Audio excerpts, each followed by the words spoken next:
All right, perfect. Okay, so this is the CB13, protect yourself when buying real property. And again, this is something you can just attach to your buyer brokerage agreement when you send this to potential buyers or clients when they are signing up to work with you. This is not something they have to sign, and it's actually something you could even give them beforehand, just again, to set yourself up as the expert in this buyer brokerage agreement.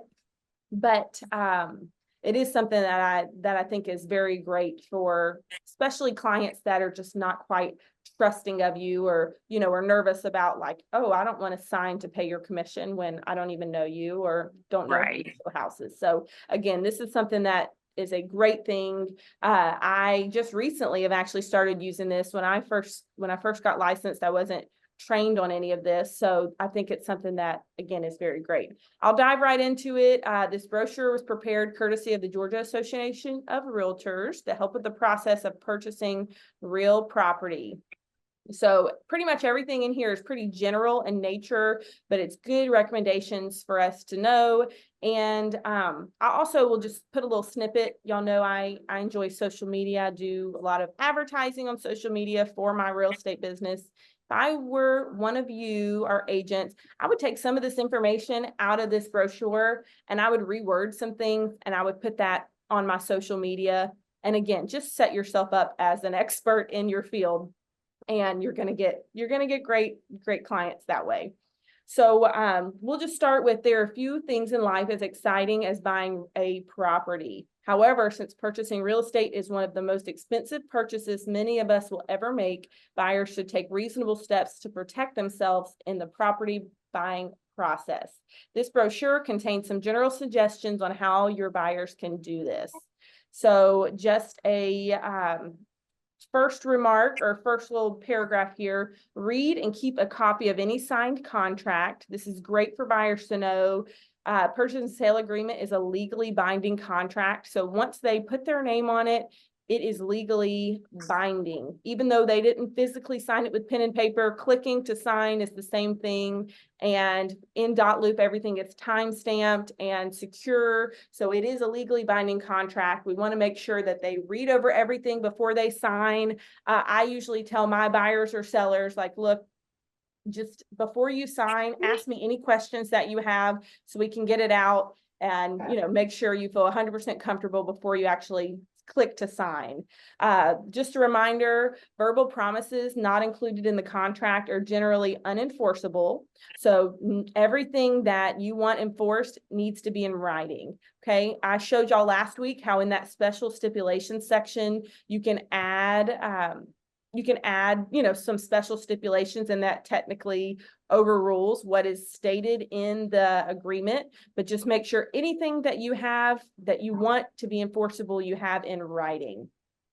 Buyers should comply with all time deadlines in a contract, since missing a deadline can leave the buyer in breach of contract. This is where we will come in to help, ensure that the buyers are aware of the deadlines on the contracts. But again, the buyer, when they're signing this, they are putting their word that they've read over everything and they're aware of what they're signing up for.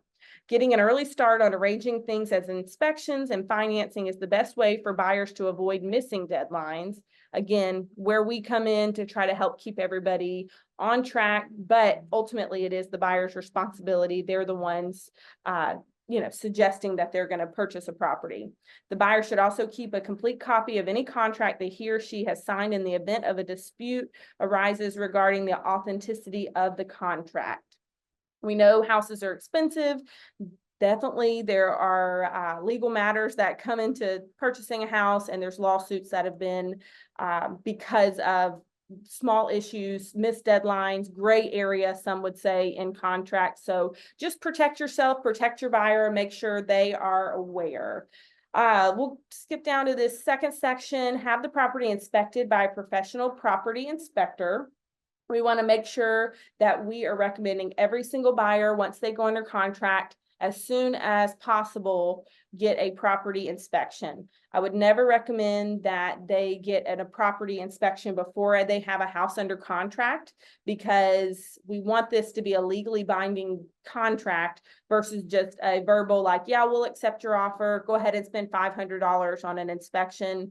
So again, I'm always, there may be like gray area with that, but I'm always going to tell my buyers they need to be under contract before they actually pay for a property inspection. Right here, most properties have at least a few items that will need to be repaired and or replaced. This is also something that I make sure I tell my buyers and sellers. There's no such thing as a perfect house. So there's going to be issues that come back on an inspection report. If they're big enough issues, then the buyer has the right to terminate at that point, as long as they're within their due diligence period. But there's no such thing as a perfect house. Brand new construction, they're going to have something that they find on the inspection report. So small things, we want to be there to be the, oh, I'm so sorry. Okay. Welcome, welcome. We want to be there to be the one to be able to help them know which things are like big deals, expensive, or minor fixes where we can encourage them to, continue if they're comfortable with the contract. Requests for repairs, I'm right here now, are normally received more favorably by sellers when the need for repairs have been documented in the report of a professional property inspector.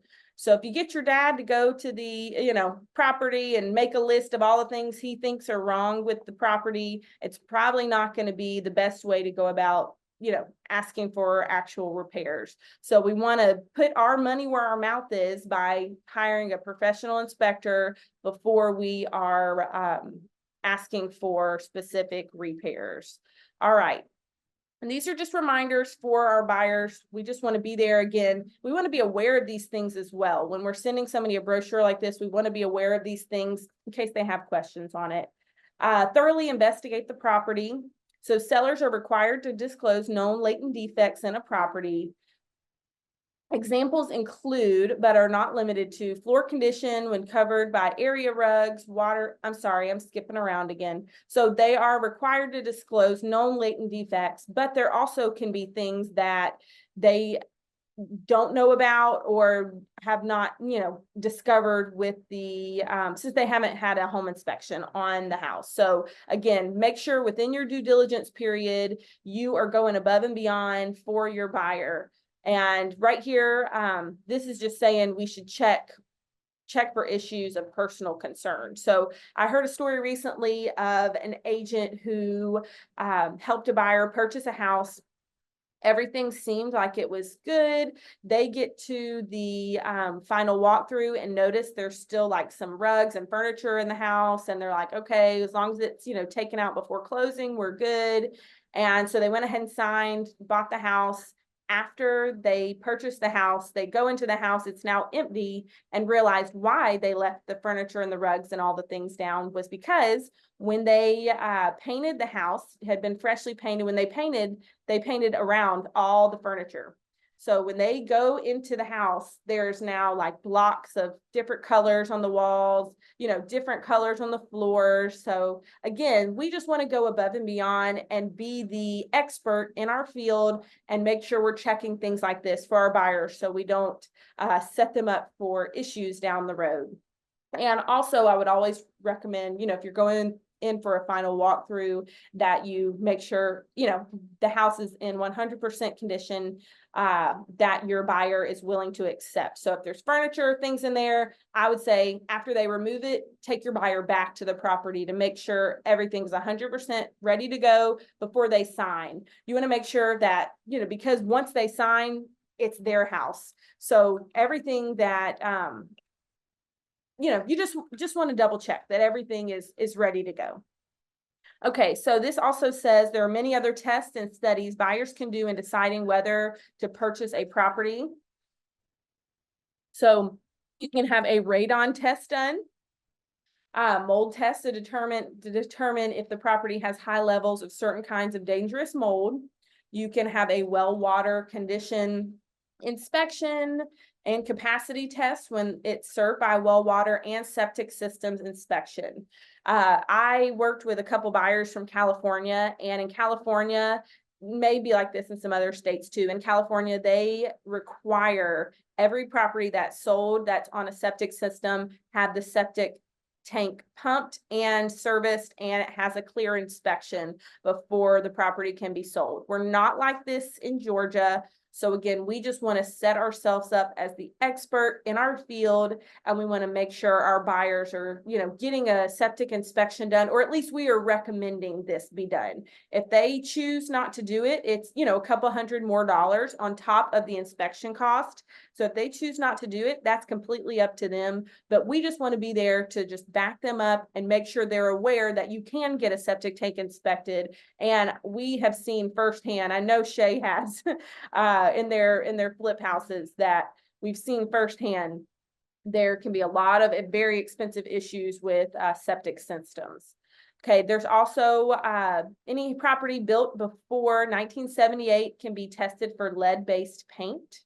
And you get a 10-day inspection for this, required by law. So again, it's not something that I've actually ever had a client do. Usually a client just waives that. They know if they're buying a house built before 1978, there's a possibility. But if you have a very intricate or meticulous buyer that is very concerned about this, just make sure they're aware they have 10 days, whether or not the seller agrees or not, to have the property inspected for lead-based paint. Again, it would be an out-of-pocket expense for them, but make sure that they're aware of this. This also says buyers of an older home should read the EPA brochure entitled Protect Your Family from Lead in Your Home. We won't go through this in entirety, but I printed this out, and this is available on .loop, just like these other forms are, just in case you want to read through that and get familiar with that. Websites exist that can identify certain but not necessarily all properties which have been used to manufacture methamphetamine or certain illegal substances. So we want to make sure that, we're checking on this for our clients if this is a big deal to them. Websites also exist to help identify if a registered sex offender resides in the neighborhood. So this can be a big deal for people with little kids or families, and we want to make sure we are giving the websites and giving the information during the buyer's due diligence period of all of these possible tests and just due diligence that they can do on a house. So gives some a website here. Specific information about permitting requirements for a property you're considering buying may be found online. So just make sure we share this with our clients. All right, I am down here. Many factors can affect the value of a property and the ability of an owner to use and enjoy it. These include, for example, the school district in which the property is located, whether the property is subject to flooding, the availability and cost of property insurance, whether the property is subject to recorded covenants and the nature of those covenants, quality of repairs and renovations, permitting issuance, the governmental jurisdiction in which the property is located, and whether the property is on an historic registry or in a special tax or zoning district.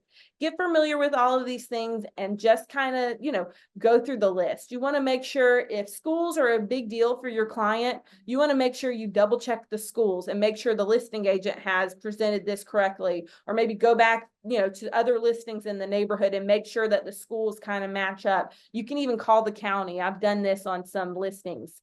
Call the county and double check that is that address as in fact in that school district.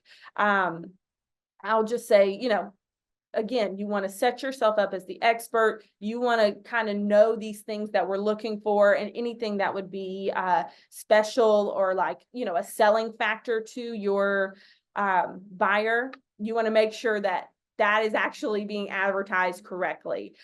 If the property is located in a flood zone, it's a pretty simple fix. It sounds scary, but I've learned in the past, you just have to get flood insurance.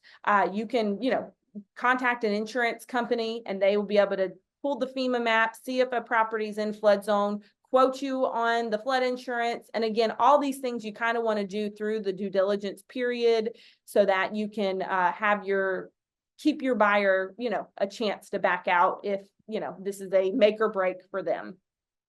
Okay, inspect the neighborhood in which the property is located. They want to make sure that they, have seen the area, feel comfortable with it. We don't want to only take them to the house one time, and then when they go back, there's people outside and they don't feel comfortable or something like that. We want to make sure, I recommend if a buyer's looking at houses, I recommend they drive by the house morning, night, couple times just to get familiar with the area, go to the, outside of the neighborhood, drive down some of the streets, make sure that they feel, super comfortable so that we don't look bad in the end if, there's something fishy. Again, we want to catch these things while they're in their due diligence period.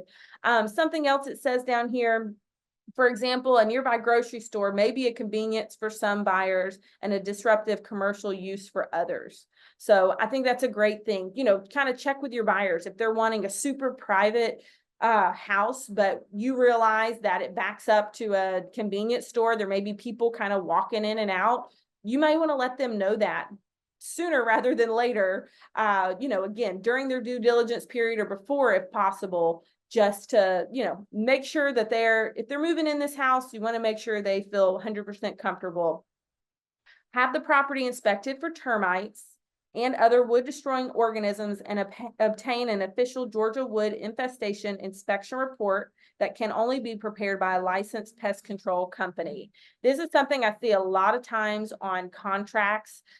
They go ahead and just make the offer contingent on a clear termite inspection. So that way, if there's, if there are active termites, then they're able to back out. So again, it's maybe something you want to put in your buyer's contract if it's a big deal for your buyers, or they may want to get a termite inspection during their due diligence period. Okay. So just a reminder, obtaining an official Georgia wood infestation inspection report will identify the areas in the house where there's evidence of both active and previous infestation from termites and other wood destroying organisms. So I have listed a couple flip houses where the seller just must not have realized there were termites, went ahead and just redid the floors, redid the walls, painted, and then during our contract period, the potential buyer got a termite inspection. It showed there were active termites, and then the more they looked, we started like chopping up walls and going into sheetrock, and the termites had just destroyed tons and tons of the inside of the house. So ended up costing the seller, I think, like $15,000, where would have been an easy fix just to go in and have termite treatment done, et cetera, et cetera. So just buyer or seller side, this is a big deal to people. So make sure that you are recommending they get a termite inspection done. Get a survey of the property. I've got a really good story with this. I won't share with y'all tonight, but I will just say buyers are encouraged to get surveys of the properties that they are considering buying so they know where the exact boundary lines of the properties are located. It also will show any easements or issues. It'll show whether the property's in a floodplain. I think we've, as buyer's agent, we've kind of gotten away from doing surveys, but and I will say, just back up a second. If you have a house in a neighborhood and every lot is just a rectangle lot and everything's just perfect and there's not any issues, you're probably, don't have to spend the $500, $700 on a survey and wait 30 days, 45 days for that. But if you've got some weird, houses kind of encroaching or some weird lot lines or something, you probably just want to get a second opinion on those things. Or, a lot of times you can ask the seller if they have a recent survey or a survey from when they purchased the property and just kind of, double check the lot lines and things like that. So again, you can set yourself up. I keep repeating myself, but set yourself up as the expert in your field. You don't want to get caught in a bad situation like I did. I'll share that story with y'all one time. Make sure it's just too fresh right now. Make sure that an undeveloped lot can be developed. So in most parts of Georgia, lots cannot be developed for residential purposes unless they are properly zoned, have access to a public road, and are served by water and sewer. If there's no ability to connect the lot to public sewer, the buyer should verify that the lot can accommodate a septic system. And this is done by having a licensed engineer perform a percolation test and evaluate whether the lot is sufficiently large for a septic tank and field to be installed. So again, if you have a buyer, they're like, I want to buy my dream home. I want to build my dream home. You know, show me land. You get out there and it's just a bunch of woods. You're like, I don't know. You know, I don't know if this can be built on. You can set yourself up as the expert by calling the county, saying like, hey, you know, is there a minimum acreage, you know, for us to be able to build? Is this zoned residential for us to be able to build? Are we able to install a septic tank on this property, or is it public sewer? You may even go as far to call the electrical companies, the gas companies. Are we able to get electrical and gas? You can go even a step further and go ahead and call internet companies. Will this address be able to be serviced, you know, internet, and have good internet for somebody if they work from home or whatever else? So just, you know, make sure that you are doing your background homework, and making sure that, you know, if you're showing vacant lots to your buyers, make sure they can actually be developed and used for what they want. Now, if they're wanting to put, you know, a commercial building on the property and start a business there, it's zoned residential, then you're going to have to go through a lot of hoops. You know, you may not be able to just stick a tire shop or something on there. So again, just make sure that whatever your buyer's looking for, we want to do our background, look at the zoning. We want to make sure it's actually going to be able to be used for what they are wanting, or else we look bad. We look stupid if we sell a piece of property for them to build their house on, and then they can't build their house on it. It makes us look bad. So just, you know, set yourself up as the expert on that. Buy an owner's title insurance policy. An owner's title insurance policy protects the buyer if pre-existing title problem is discovered after closing. A title problem can be as simple as a neighbor claiming to own a small portion of your property based upon a disputed fence line. However, it can also be a serious problem, such as a forged deed, where you could lose title to your property. So this is a huge deal. I will say that if your buyer is getting a loan, the lender's going to require a owner's title insurance policy be purchased. It's just going to be included with all of their cost. So you don't have to stress as much over this, but if you do have a cash deal, they may need to buy title insurance outside of all the other things that they're doing. So again, something good to know, because there's a lot of scams, there's a lot of forgery and things like that going on in real estate. And again, we want to protect our buyers. The last thing we'd want is for somebody to purchase a home, we get a commission for it, and then they actually had issues and it's not in their name or something like that. So this insurance just covers them to be able to, track down what's going on and make sure that the money that they pay is actually for the correct thing. You may want to offer your buyers to consider purchasing a home warranty, or to consider purchasing a home warranty. It's not something that I am a huge fan of. I can talk to y'all more about that if you'd like one-on-one, but it is something that they should be aware that, they can do. Make sure your buyers are aware of cyber fraud. Tons of fraudulent emails go out asking for, wiring money to this for your closing attorney, wire money this for this purchase. Just, have them double check with you, make sure your buyers know that before they send anybody money or any, important information, social security number, anything like that, have them send it to you too, and just double check. Let's just, make sure we don't have any issues with our buyers sending money to buy a house and then it's actually been sent to a scammer. Let's see. Oh, something that would be good on that note, independently look up the telephone number of the company who's supposed to be sending you wiring instructions and make sure you have the right one. Okay. So just because an email has a phone number on it doesn't necessarily mean that's the company with that number. So do a Google search, do whatever you need to do. Just double check before you wire any funds or send any information that when I say information, personal information, where somebody could take your identity or take your money, make sure that you've double checked all of those things. Okay. I'm sorry, y'all. I know this has taken a while, but I hope it's good information for you. Be careful to avoid needless expenses. So there's a scam that goes around. It's like asking you to pay $50 or $75 to record your deed.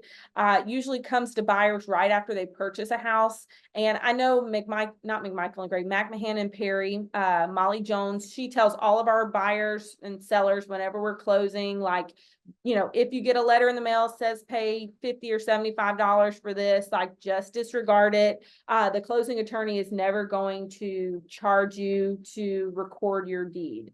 So just, make sure your buyers are aware to watch out for things like that. Again, if they have any additional questions on something, they get like a, looks legit piece of mail, have them send it to you. And if you don't know, send it to me. I'll let you know if it's legit or not. Okay, so assume the property that you're viewing has audio and video surveillance devices in operation.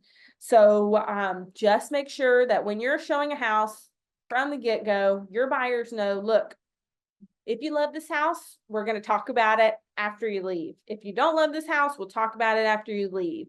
Just assume everybody has audio surveillance. They're knowing what you're saying.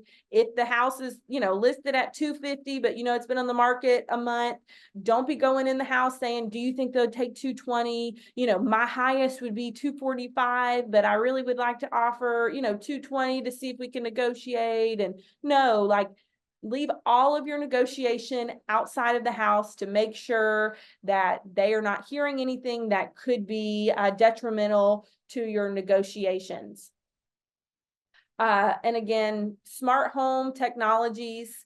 Smart home devices can offer subscription fees. There's things like Blink or Ring doorbells or things like that. So just double check that if there are already subscription fees on any devices that are being left in the property when your client purchases a home, that you make them aware of it right off of the bat, or do some negotiation to try to figure out how to include that in your contract or something along those lines. We just want to make sure they're not getting in there and they're like, wait, I have to pay $100 a month for my doorbell, like we can't afford this. Again, you just want to make sure you're making them aware of any things like this. Test your drinking water for lead. So just like you can test your paint for lead, you can also get your water tested for lead as well. This is not something I do, but maybe something we can, look into a little more. Also at the bottom, choose a realtor. So realtors have the GAR forms. And on GAR forms, it has good information like this to be able to protect your buyer, your seller. So being a realtor is a great thing. And of course, this recommends your buyer use a realtor.